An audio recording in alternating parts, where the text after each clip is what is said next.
Okay, Nick Jones here for episode 2 in the intermediate series. First of all, read the disclaimer, pause it if you need to, and have a good read through it. Secondly, I use this as my warm-up. I don't recommend that for everyone. If you do want a full warm-up, check out the description below for a quick 5-minute warm-up. Apart from that, the equipment you're going to need today is a weight of some kind. And to be honest, you can actually even do this one without a weight if you really want. Apart from that, let's get to it.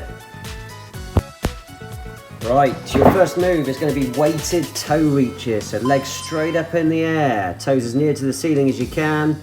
With the weight, touch the ground behind the head. Reach, pause, squeeze for the toes. Again, keep your chin away from your chest so you don't feel it in your neck. Secondly, if you start to feel it too much in the top of your thighs, drop your feet down onto the floor. I actually end up doing this option in the second round, but feel free to do it in the first round if you do start to feel a bit too much in those legs. If your flexibility is better than mine, have your legs dead straight. If not, have a bit of a bend like mine and just reach for where your toes would be if your legs were dead straight. 10 seconds.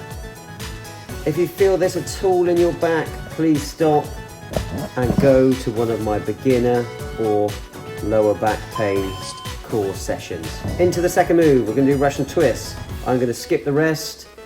So you just hold the weight, lean back to your core engages. You can lift your legs like I'm doing there if you want to feel it a bit more. If you feel it in your back though, put your legs down on the floor and just keep twisting, but just reach as far behind you as you can with each twist.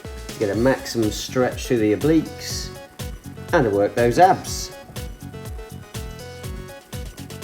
Again, I seem to film these videos right after leg day. I was feeling a bit in my legs when I was lifting the legs, so I'm going for the on the floor option for my feet, just because I can feel it more in my abs and I can concentrate more on my abs and not be distracted by feeling it in my legs.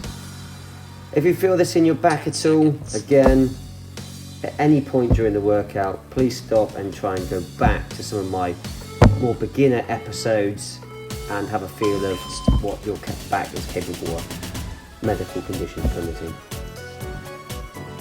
Right, move number 3. We're going to do the sit up. Okay, so you're going to have your legs on the floor and then you're going to do that. Touch the ground, throw the weight forward to help get you off the ground. Throw it forward faster if you want to make it easier. Go slower like now if you want to make it harder.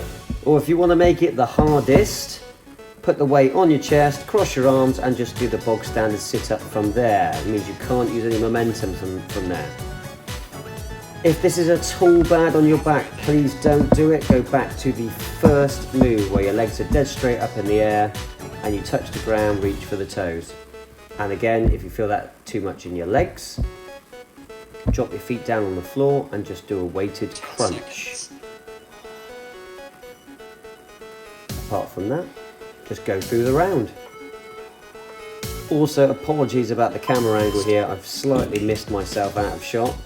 Right, next up, the slow twist of death, I like to call this one. So what you can do, bend the legs like the Russian twist, and imagine you're holding the weight with your arms straight, and then just lean back to your core engages and then just slowly twist around. The trick is with this is you don't just want your arms moving, you want your shoulders twisting as much as possible in relation to your hips. Okay? Excellent. Again, if you want to make this harder, you could lift your legs up into the air, but it's up to you. I really feel this one, so just taking a few pauses here and there. But again, this is what we should be doing, okay? Is we're not just looking to see how easily we can complete the exercises, it's about how hard can you make your abs work. Back to the start, okay? Legs straight up in the air, touch the ground behind the head, reach for the toes, okay? So the weighted toe reach, just like that. Big pause, big squeeze at the top to make it harder. Squeeze and pause for longer. Again, I was starting to feel it a bit too much in the top of my thighs, so I dropped my legs down and continued on with just the top half, the crunch. That's the important bit, is the crunch. The legs up in the air just intensify the contraction. However, if you're feeling it anywhere other than your abs, take a rain check on it and go for one of the options where you're only feeling it in your abs. That's all we want to work with this workout. 10 seconds.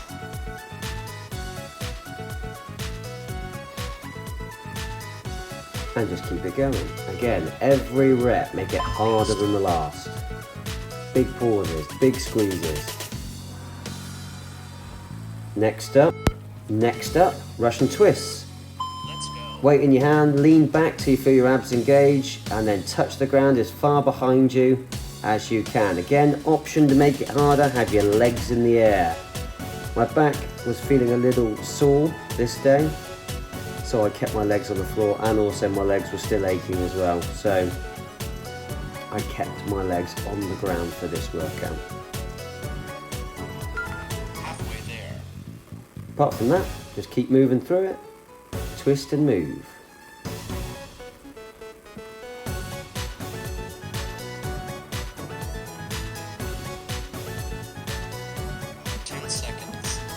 So today's session is a Russian twist themed session with lots of options Rest. with the weight focusing on those obliques. Right, next up, the sit up and press. So that option of throwing the weight forward like this, faster you go, the easier it is to get up off the ground. The slower you go, the harder. Or the hardest option is weight on the chest and don't use any momentum at all.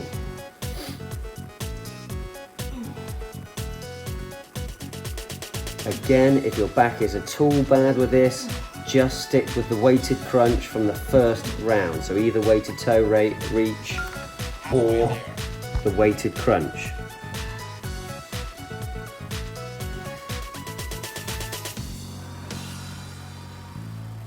Excellent, good stuff. Just keep it going. Just feel those abs working and working and working. At the end of this workout today, we're doing 8 rounds, 1 minute per round, well 50 seconds on, 10 seconds off. At the end though, with a little bit of a challenge at the end. Final move, the slow twist of death. So you sit up, you lean back till your core engages, feet on the floor or off the floor as an option, and then just slowly twist the shoulders round. Super slow, do not pause in the middle, just keep twisting.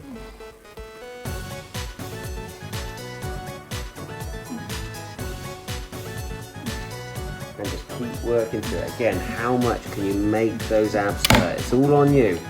It's not about how easily you can complete each round. It's about making those abs engage. It's like holding that tummy button. Imagine you're trying to get into a pair of trousers that are a bit too tight. As you're doing each of these exercises, engaging that core correctly will support the back and work the abs efficiently.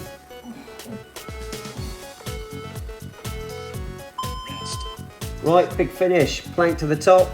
We've got a 2-minute plank. I'm going to skip the rests in the music, like on the smart wad. You can take the rest if you want as an option. If not, stick through it, keep going. And even if you want to, you can even just keep going longer than I go if you like. If you want an optional extra to make it harder. Apart from that, we want our elbows directly underneath our shoulders, a nice straight line. We want our bum in line with our shoulders, or if you feel it at all in your back, just have that bum a smidge higher than the shoulders.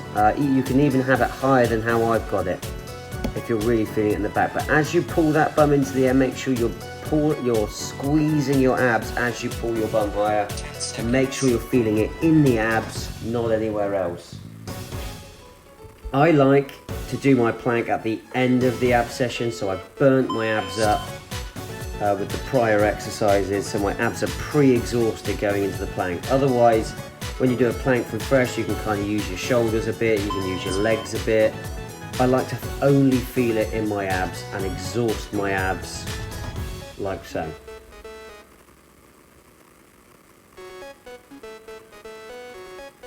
And then just keep it going all the way through. Hope you liked this video today.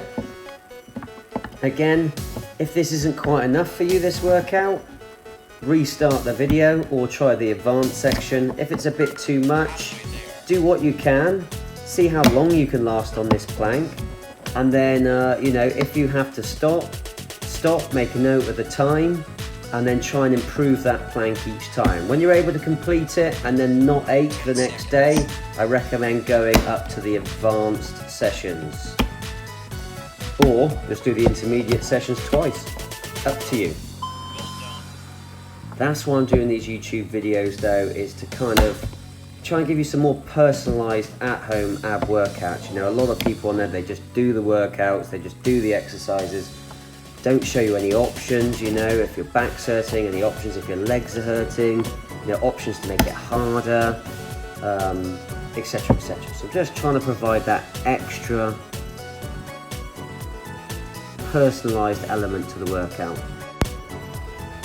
After that, just hit a few stretches. So we're going to go child's pose to start with. Feet together, knees apart, hands up at the front, and just sink back down towards your hips. Also hit a bit of an angry cat before that, where you're on all fours and you pick the mid back up towards the ceiling. And just sink to this. This stretch always feels really nice after the plank, and is a good way to cool down. If you want a full stretch, full body stretch or full hip stretch, check out some of my other videos. And but apart from that, I hope you enjoyed it, and I'll see you in the next video.